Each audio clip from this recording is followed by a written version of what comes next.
Sony லைவ்ல குற்றம் புரிந்தவன் ஒரு சீரீஸ் வெறும் 7 எபிசோட 8 எபிசோட தான் இருக்கு. தமிழ் சீரீஸ் தான் அது. ஸோ பாஸ்கர்னு ஒரு கேரக்டர் இருக்காரு. அவர் வந்து ஒரு ஓல்டு பர்சன். அவரோட ஒரு ஒய்ஃப் இருக்காங்க, ஓல்ட் ஏஜ் பர்சன். அவங்க ஒரு பேரன் இருக்காங்க. அந்த பேரனுக்கு வந்து ஒரு ஹெல்த் பிரச்சனை இருக்கு. ஓகே, பிரெயின் ரிலேட்டா ஒரு இஷ்யூ இருக்கு. அதுக்காக வந்து சர்ஜரிக்காக அவர் வந்து அவரோட ரிட்டையர்மெண்ட் சேவிங்ஸை வந்து வாங்குறதா வெயிட் பண்ணிட்டு இருக்காரு. இன்னும் ஒரு 1 வீக்ல வந்துடும் சொல்லியிருக்காங்க. அந்த மொமெண்ட்ல என்ன ஆகுதுன்னு பாத்தீங்கன்னா, பக்கத்து வீட்டுல எஸ்டர்னு ஒரு லேடி இருக்காங்க. அவங்களுக்கு வந்து ஒரு பொண்ணு இருக்காங்க, அவங்க ஹஸ்பண்ட் இருக்காங்க. அவங்க ஹஸ்பண்ட் வந்து குடிச்சிட்டு என்ன பண்றாருன்னா, திருவிழா டைம்ல வெளியே போறாரு. அதை வந்து பாஸ்கரும் பாக்குறாரு. பாஸ்கர் எக்ஸாக்டா ஆப்போசிட்ல கிராஸ் பண்ணி போறாங்க. போகும்போது பின்னாடியே பாத்தீங்கன்னா அந்த சின்ன பொண்ணும் வந்து மர்சி, அவங்க பேர் வந்து, அவங்களும் வந்து பேர் நடந்து வராங்க.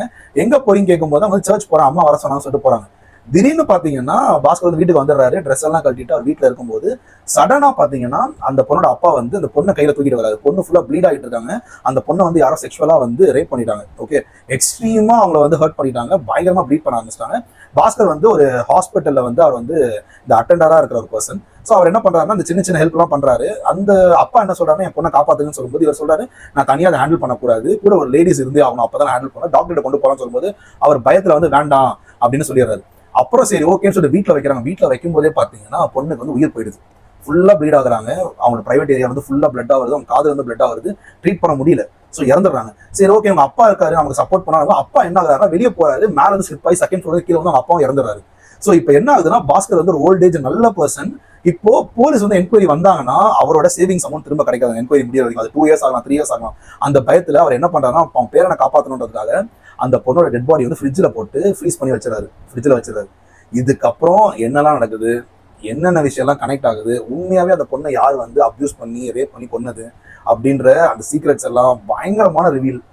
ஃபைனல் 2 எபிசோடு வந்து சான்ஸில் பயங்கரமான ரிவீல். அதுக்கு முன்னாடி இந்த இன்டென்ஸ் மூமெண்ட்லாம் ரொம்ப நல்லா இருந்துச்சு. ஒரு பார்ட்ல வந்து ஃப்ரிட்ஜ் சரியில்லாம போயிடுது. அந்த ஃப்ரிட்ஜ் சரியில்லாத மொமெண்ட்ல வந்து அந்த பாடி எடுத்து வந்து மேலே வைக்கிறாங்க. அந்த பொண்ணோட பாடியை வந்து ஷெல்ஃப் மேலே வைக்கிறாங்க. அந்த பொண்ணு அம்மா வீட்டுக்கு வந்து அழுகுறாங்க இவங்கிட்ட. ஏன்னா அவங்க அம்மாவுக்கு வந்து இந்த பர்சன் ரொம்ப பிடிக்கும். ஆனால் வீடு அழுகுறாங்க. மேல இந்த பாடியில இருந்து அந்த தண்ணி கீழே கொட்டுது. அந்த கொட்டுற மொமெண்ட் அவங்க கண்டுபிடிச்சிருவாங்க இல்லையா, நீங்க அந்த இதெல்லாம் பயங்கரமா இருந்துச்சு. ரொம்ப பயங்கரமா கொண்டு போயிருந்தாங்க. எண்டு ட்விஸ்ட் 2 ட்விஸ்ட் இருக்கும். அது ரெண்டுமே பயங்கரமா இருக்கு. இவங்க தான் நினைப்பீங்க, ஆனா அவங்க கிடையாது. லாஸ்ட்ல ஒரு ரிவீல் இருக்கும். அந்த ரிவீல்லாம் ரொம்ப பயங்கரமா இருக்குது. ஸோ இது கண்டிப்பா நீங்க பார்க்கணும். இது நான் பார்த்ததே one of the best series. இது ரொம்ப நல்லா இருந்துச்சு. 8 எபிசோட் தான் நைட்டு பார்த்தேன். ஒரு 4 hours 5 hours கம்ப்ளீட் பண்ணியாச்சு. ஸோ இது நீங்களும் பாருங்க. பார்த்துட்டு எப்படி இருக்குன்றது கீழே கமெண்ட்ல சொல்லுங்க.